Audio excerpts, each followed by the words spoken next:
tout commence par une simulation sur ordinateur. Objectif, faire découvrir aux jeunes les premières sensations de vitesse sur un deux roues. Ilias a 15 ans. Avant d'emprunter la route, il s'équipe pour plus de sécurité. Selon la police nationale, il est nécessaire d'accompagner les jeunes, et cela dès le premier tour de piste. C'est le comportemental surtout qu'il faut corriger, donc d'éviter de faire du slalom, de bien attacher son casque, d'éviter de faire des roues arrière, de ne pas trafiquer son engin. La vie, c'est pas un jeu de PlayStation ou autre marque sur lequel on a 5 vies, là on n'a qu'une seule vie, il faut la préserver. Et les chiffres, justement, sont repartis à la hausse en début d'année. En Indre-et-Loire, 164 accidents se sont produits, dont un quart concerne les jeunes sur un deux roues. Des accidents qui se produisent majoritairement au moment de la rentrée scolaire. Un constat qui semble avoir poussé le gouvernement à présenter hier un durcissement des mesures de répression pour la sécurité routière.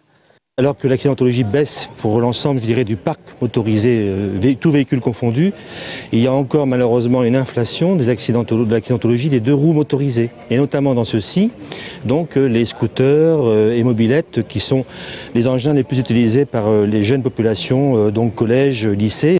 Une sensibilisation qui vise donc à faire prendre conscience aux jeunes les risques sur la route. Sur les virages, on peut tomber facilement, il faut faire attention, il faut regarder devant. Je me sens pas assez formée, mais j'ai des compétences en deux roues.